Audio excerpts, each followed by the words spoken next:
Welcome to Live Your Best Midlife. I'm your host, Jill Lewis. Join me for inspiring pep talks and expert interviews as we explore staying active, feeling great, and embracing midlife adventures.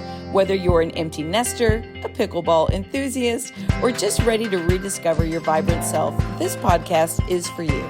Let's make our mid-years our best years. Now, on to the show. Welcome back to Live Your Best Midlife. This is your host, Jill Lewis. Hey, friend. I hope you're having a good day. Today is going to be a little bit different on the podcast. I've got a great pep talk for you.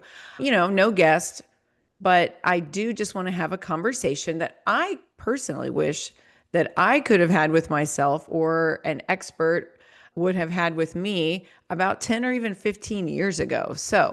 Because if I could sit across the table from my 35 to 40-year-old self, who was very tired, who was doing all the things that for everybody, trying to squeeze in my, crazy workouts all the time, trying to eat as little as possible, I'd have a few things to say.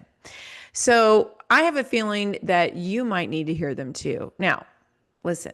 Whether you're 40, 45, 50, or beyond, I hope you walk away from this episode feeling seen, supported, and a little more empowered in your midlife chapter. Now, if you are 35 to 40, I think you're going to have a lot of great takeaways that I hope you'll start implementing. But if you are over 50 already, this might be an answer to some of the questions that you're like, why is this happening to me right now? And I think you're still going to get a lot of benefit from this conversation. All right, let's get started. First of all, I want you to know your body is not betraying you, okay? It is not. Let's start there. At 40, I really did think, is this it? Like, this is it. Now I've already peaked and this is it.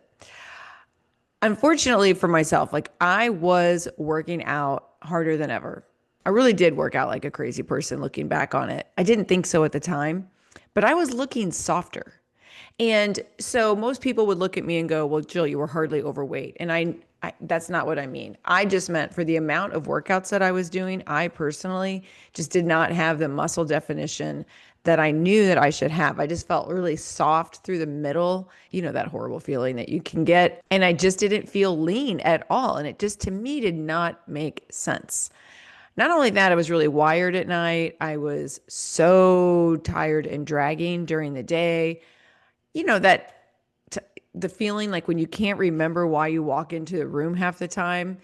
And, I probably blamed it on stress or just getting older. But the truth that I now know is that my body wasn't failing me. It was whispering for help.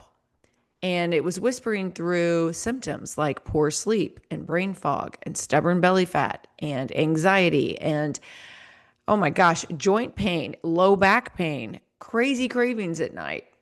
And those whispers, I believe it was hormones.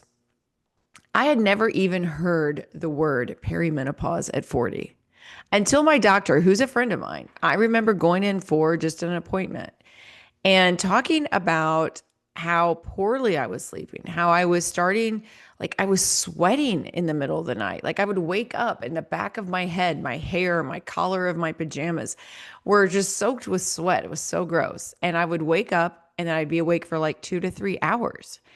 And he just said, you're starting perimenopause.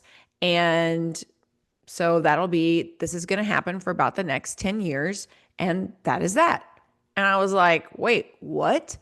What are we talking about?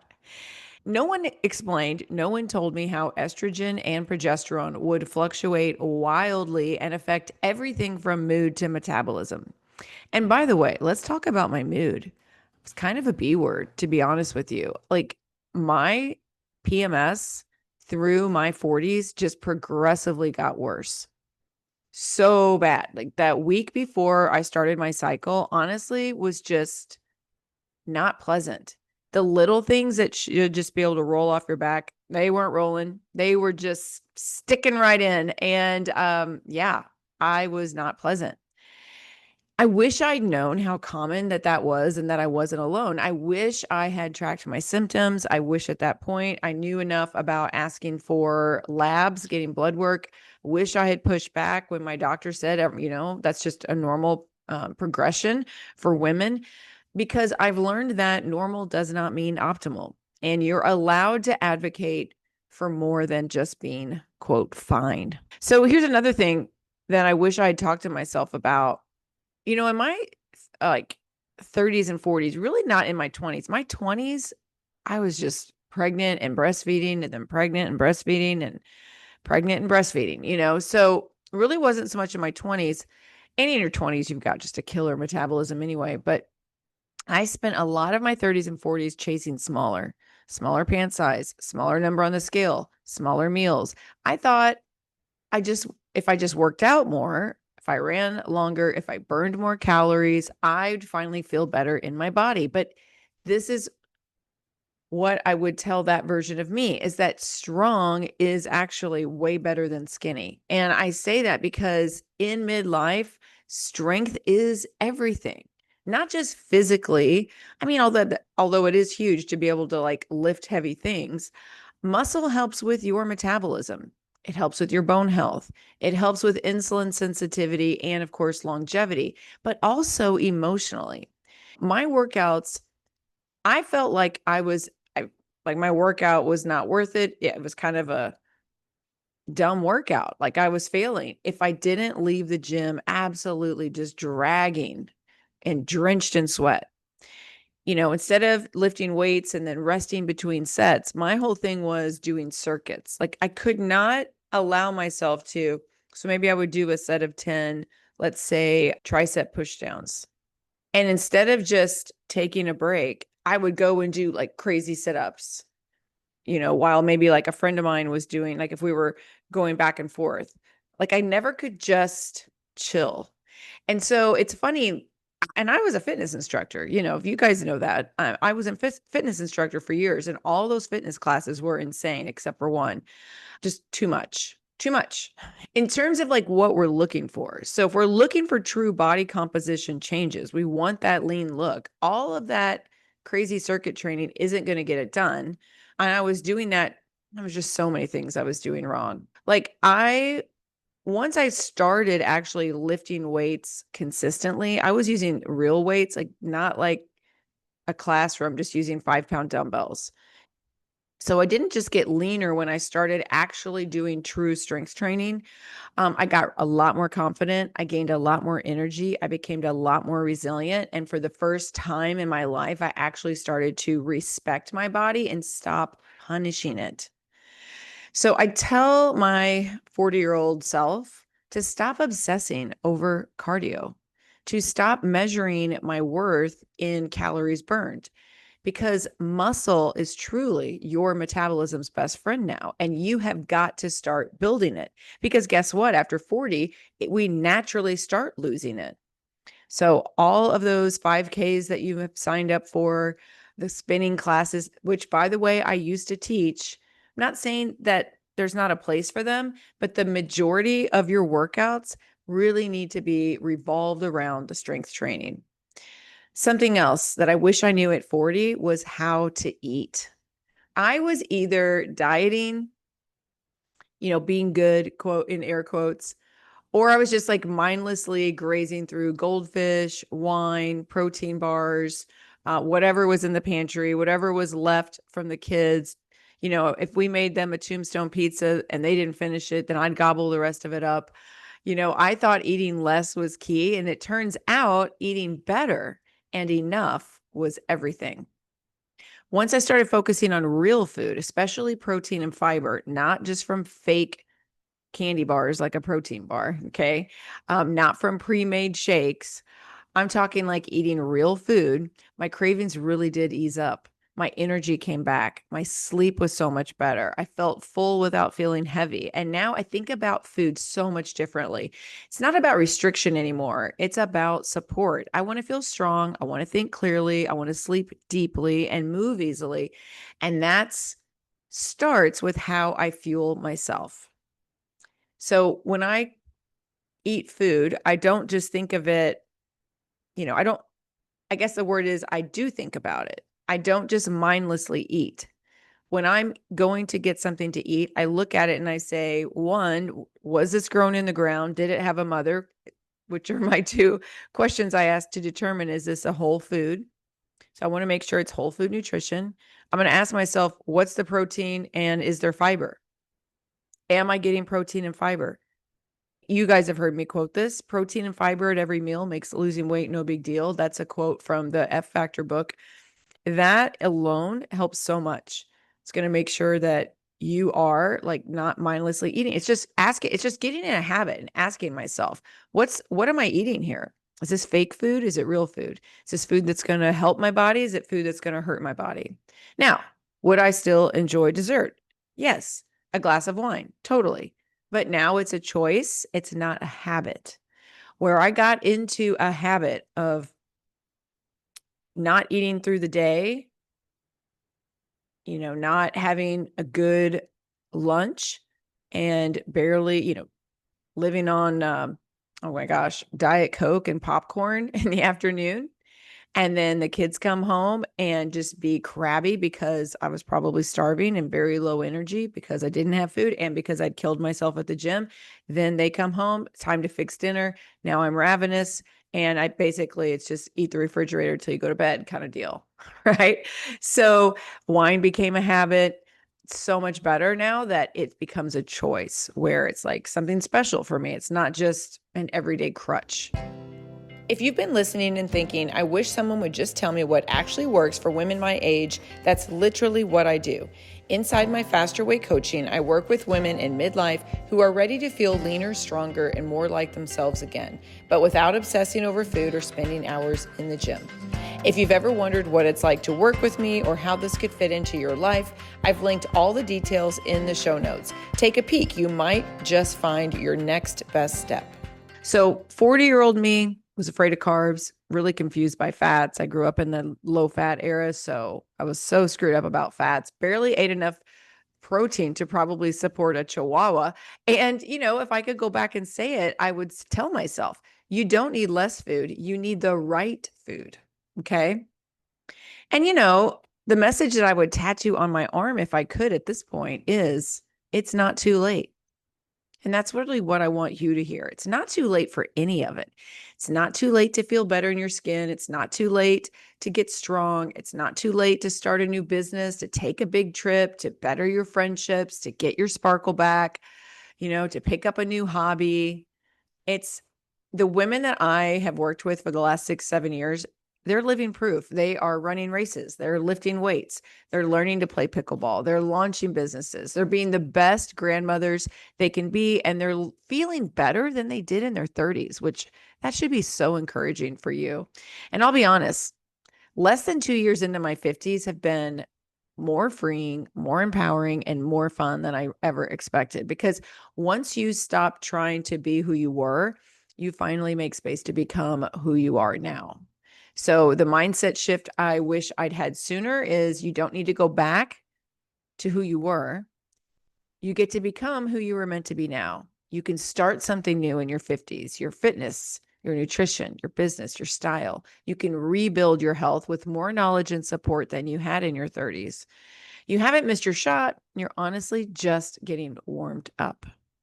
Now, I know we all love an actionable list. So let's talk about what I would do differently again and what you can start today. Okay. So if I could go back to 40, here's what I would do sooner and what I recommend to any woman in her 40s or even 50s.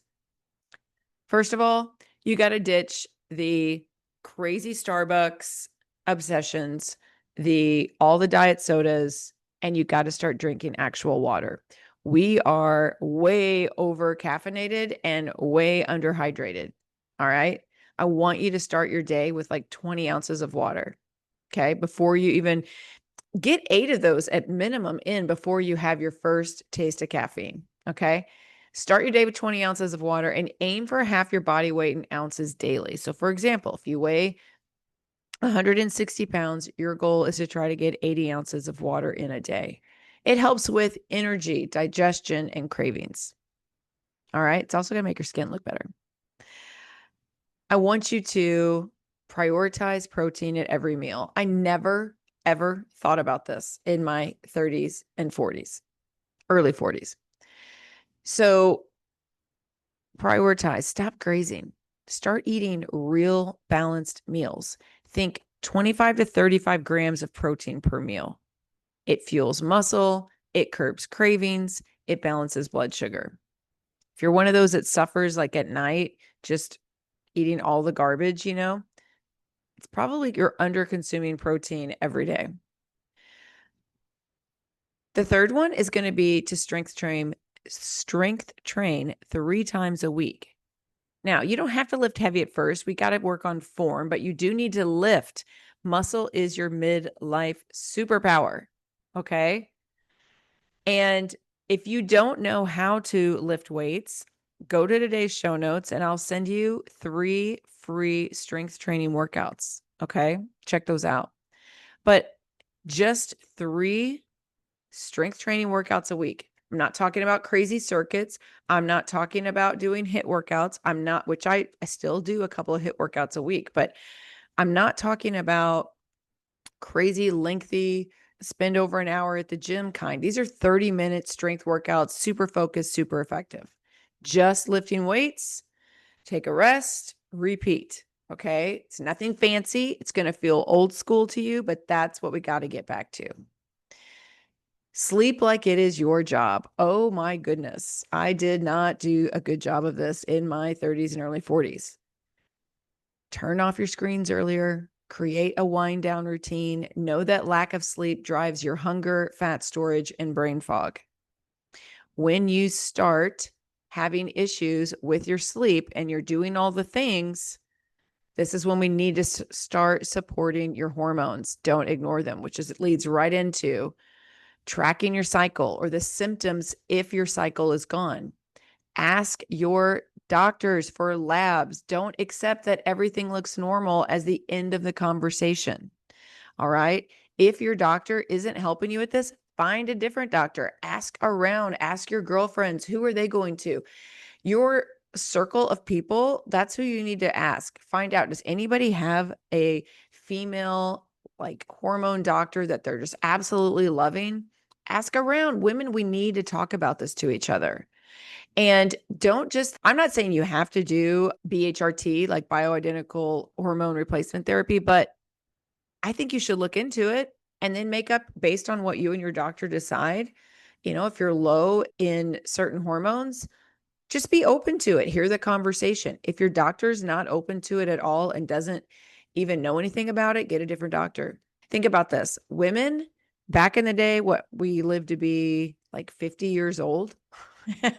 Now 50, I consider 50 midlife because I want to live to be 100. But if 50 was the end of your life, well, then I guess they really weren't worried about your hormones, correct? At 50. But I mean, we're really getting started here. So there's a lot of years to be living still, and living them without any of our sex hormones sounds pretty awful to me. So I'm all about it. And I can tell you it has helped me, especially when it comes to sleep and mood. Holy cow. The other thing is to ditch the all or nothing mindset. You don't have to be perfect. So like one bad weekend doesn't mean that then you have to be a psycho on Monday and just completely go on like a 24-hour water fast. You don't have to do that. You just go back to like normal life and kind of look into what triggered you that weekend, maybe do some self-reflection on it. But also we don't want one bad weekend to turn into 2 bad weeks, right? We have to be able to acknowledge it and then go, okay, I'm going to move on. Also, we got to realize that something's better than nothing. We just need consistency. Small steps stacked over time is what makes the difference. Not 6 weeks of being perfect and then going back to whatever, we were doing before. So it's just small steps stacked over time. That's changing everything. And then finally on my list is saying yes to joy and movement. Find things that you really love. Okay. So I've seen too many women in my life that they give up everything, all the joy, the movement, because for the sake of their family, for the sake of being busy, their jobs, their, responsibilities, their church community, and all those things are wonderful and good. And I know you're a good person for doing that. But you have to think about yourself first. I'm sorry, you just do. And you have to take care of you, and living a life that has joy. I don't really think that your family expects, your boss or even God for that matter expects you to give up all joy and happiness and sacrificing your health and your wellness for the sake of everybody else, right? So learn to say yes to you with joy and movement. Go for walks, play pickleball, dance in your kitchen, take a dancing class, pick up a hobby, move your body because you can, not because you hate it. So if you don't like running, you don't have to do that. Find something else. Like, so for me, I found pickleball, came at a perfect time. I found a way to incorporate that into my life. It's become a very social thing for me, which is wonderful now that I'm an empty nester. And it's like I'm getting exercise without even realize I'm doing it. Say yes to joy and movement. Don't just make fitness be about like 30, 40 minutes of misery. Okay. It doesn't have to be that way. Don't forget, go to today's show notes because I do want you to see how good a strength training workout can be. Now, if you're listening right now and you're nodding along, you're tired of chasing what used to work, you're ready to find out what works now, I hope you heard what you needed. Your body's not broken. Your season has changed, though. That means your strategy has to change too, right? We're not eating a bunch of brownies and going for a run like maybe you did when you were 25 years old. Like that does not work. Okay. It does not work. The good news is, though, is that you're not alone. It's not too late. And if this episode resonated with you, send it to a friend who needs this reminder or shoot me a message. Go seek me out on Instagram. Check out the show notes for the links, but I'm at Jill B. Lewis. I love hearing what is clicking for you. And if you are ready to stop guessing and to start fueling your body with a plan that's actually made for midlife women, check the show notes. I've got something for you there. Midlife is just getting good, friend. Let's live it fully, and I will see you next week. Thank you so much for tuning in to Live Your Best Midlife. If you enjoyed today's episode, please hit that follow button. And if you want to help more people discover my podcast, I'd be so grateful if you could take a moment to leave a rating and a review. Your feedback not only brightens my day, but it helps others to find my show. And if you're craving some more behind the scenes action, follow me on TikTok at Jill Lewis Living or on Instagram at Jill B. Lewis.